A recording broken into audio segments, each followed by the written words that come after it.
Hey everyone, today we're talking about Infinite Scuba. It's a new game from Cascade Game Foundry. It's $10 and it's available for Mac and PC. You can only buy it on the Cascade website, so I'll put a link to that in the description. It's their first title and it's honestly pretty interesting. If you can appreciate what they're trying to do, you might like this game. If not, this will be the most boring looking thing you've ever seen. I'm going to tell you that right from the get-go. According to Cascade, Infinite Scuba is a reality-based, environmentally respectful video game that enables players to experience the beauty, mystery, and serenity of scuba diving and artifact discovery in exotic real-world locations. So there you go, it's a scuba diving game. If you ever played Endless Ocean on Nintendo Wii, it's a lot like that. A lot like that. Infinite Scuba kind of feels like the shareware version of Endless Ocean. But no matter what, that's fine by me. In Infinite Scuba, you dive underwater, you swim around, you identify sea life. That's all you do. What you're seeing on screen right now, that is literally the full game. There's no enemies, there's no plot. There's no real overarching objectives. You can take pictures and upload them to Facebook. I mean, that's mildly cool. You could put stickers on them in-game. The game's actually, it's pretty gleefully rudderless. I like it a lot. There's sort of no point to it, and it's just basically a collectathon, which is exactly kind of what it should be. I really like it. Here are some of the major objectives you'll get in the game. Go find 5 beer bottles that are buried at the bottom of the ocean, and 3 flasks, and 3 cigarette packs, and identify all the fish, and photograph the whole shipwreck. That's it. Then you go to the surface and you see if you unlocked any better scuba gear. All of the gear you can unlock is officially licensed by real scuba companies, if that means anything to you. It certainly doesn't to me, but the Infinite Scuba website seems pretty proud of it, so I thought it might mention it, you know? And speaking of that gear, there are plenty of in-app purchases that you can use to get some of it. You start the game off with 500 clams automatically that you can use to spend, and you can purchase more clams at the Infinite Scuba website. So, you know, standard in-app purchase things, but going from a website you don't know at all. So, whoopee. Think that through. Anyhow, now I'm exactly the kind of player this is aimed at, however. I loved the Endless Ocean games. I really did. They were probably my favorite Wii games. They really were. They were a cool way to scratch that virtual diving itch, and I've been looking for something like that ever since. This doesn't totally do that. It's a little more bare bones than I'd like, but it's really cool, and I actually really do enjoy it. If you take a look at the footage of both games side by side, they are very similar.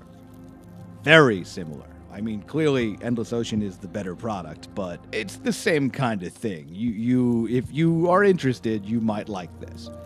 Infinite Ocean can get a little too bare bones at times.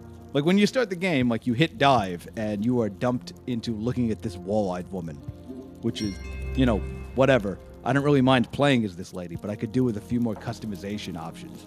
I'm not looking for Saints Row here, but it would be nice to be able to change gender or skin tone or something. The only things you can really customize are the gear. Anyway, when you hit the water for the first time, it gives you some basic control tutorials. Use your WASD keys and look around using the mouse. That kind of stuff. It's very basic. Then you're kind of left to your own devices. I mean, control is fine, and it works completely functional, and a lot of people prefer mouse and keyboard, but to be dead honest, I could really use a controller for this game. Using the Xbox 360 controller and sitting back on my couch would be the ideal way to play it. It's a really chill game where you just kind of float around and look at stuff. It would be really cool to sit back and have this on my TV, but instead I'm hunched over a keyboard and a mouse. So it's too bad it doesn't work. It's not a huge problem, but it is a definite problem. Back to the actual game, it also really expects you to know what the hell different parts of the ship are called. It'll just give you blind objectives go to aft bulkhead or whatever. You kind of need to trial and error until you figure out what that is. I still have no idea what the hell the game means by propeller. I feel like I've been to all the propellers and it doesn't seem to care where I am. So, yeah, whatever. I also wish you could swim a little faster in Infinite Scuba. I get that this is probably the scientifically accurate swim speed for a human being, but I'm playing a game. Give me a little boost. I could use it. Another area that Infinite Scuba falls short is the content. I'm not usually one to play the "this game is too short for $10" card, but having only a single dive site is pretty limited. Right now, there's only one dive site available, and it's a shipwreck in Micronesia. It's cool, and there's a bunch of sea life there and stuff to see. It's awesome, but it's a little limited. According to Infinite Scuba's Kathy Flood, the next dive site is a wall dive in Belize that features whale sharks, and it'll be available this spring. That's cool, but I just really hope that doesn't come out and cost another $10. In the end, I really like Infinite Scuba. It's a really cool game.